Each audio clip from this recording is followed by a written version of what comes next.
বলিস না কেউ বলছিস পাঁচ ভিডিও ভিডিও করছে বানা ভিডিও করিস না ভিডিও করিস না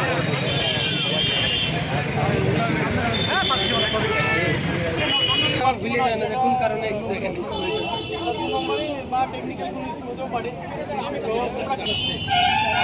ভিডিও করে দেখে হাসছে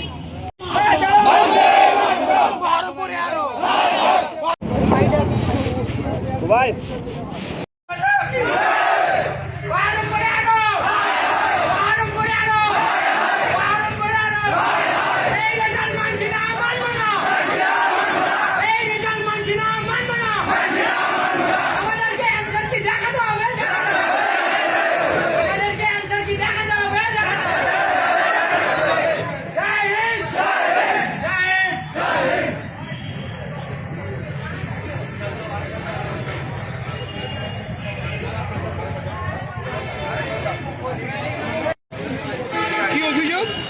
অভিযোগ হচ্ছে যে এই বছর যে মেরিট লিস্টটা বেরিয়েছে 28 তারিখে বহরমপুর এয়ারোড শুধু বহরমপুর এয়ারোড নয়, টোটাল আমাদের যে যেটা আছে ব্যারাকপুর শিলিগুড়ি টোটাল লিস্টে যেসব ক্যান্ডিডেট 35 থেকে 40টা অ্যান্সার করে এসছে তারা কেউ রিটেন লিস্টে মানে তারা কারো মেরিট লিস্টে নাম নেই, অথচ যারা নিজের নামটুকু লিখতে পারে না এরকম অনেক ক্যান্ডিডেট কারণ আমাদের নিজেদেরই চেনা আছে তারা মানে জিকে কোনটা রিজনিং কোনটা এইসব কিছুই জানে না, সেই ছেলেদের নাম লিস্টে রয়েছে।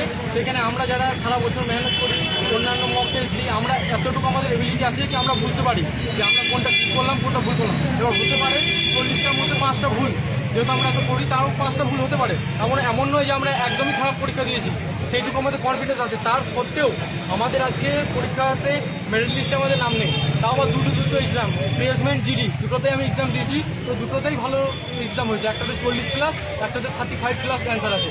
তার সত্ত্বেও মেরিট লিস্টে আমি যখন সার্চ করছি আমার লিস্টে নাম নেই, অথচ যে আমার কাছে অনেক কিছু কোশ্চেন জিজ্ঞেস করে বা আমাদের কাছে একটু পরামর্শ কোনো টেকনিক্যাল ইস্যু হতেই পারে মেরিট লিস্ট বানিয়েছে। এখানে তো কোনো রকম কোনো রেজাল্ট পাবলিক করা হয় না, এখানে যেটাই হয় অ্যাকচুয়ালি রোল নাম্বার ওয়াইজ দিয়ে দেয়, তাহলে 104-এর জায়গায় 105 হতেই পারে। আর এখানে আমি নিচে 2বার পাস করেছি, এমন নয় যে আমরা পড়াশোনার কিছুই জানি না বা আমরা কোনোদিন ফার্স্ট টাইম পরীক্ষা দিচ্ছি এরকম কিছুই নয়। আমাদের কাছে এতটা অভিজ্ঞতা আছে যে আমরা বুঝতে পারি যে আমরা কতগুলো ঠিক করে এসেছি। হতে পারে ভুল, আমরা বলছি না যে ভুল হতে পারে, কিন্তু এত ছেলে এরা সব এসএসসি জিডিতে একটা ছেলে 142 কেউ 140 এরকম নম্বর পাওয়া ছেলেদের লিস্টে নাম নেই, তাহলে কি তাদের পড়াশোনার কোনো দাম নেই? কি নাম? এসকে আজাদুদ্দিন।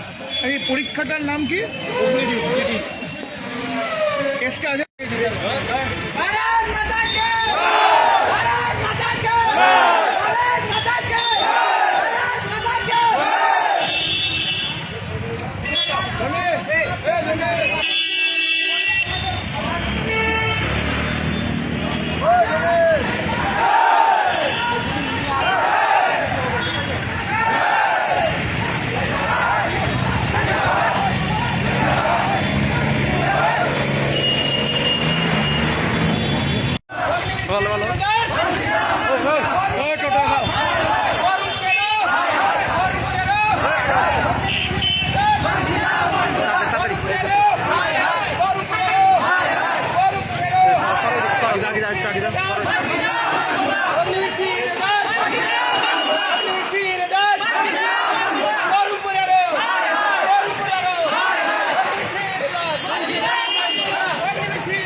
ভাই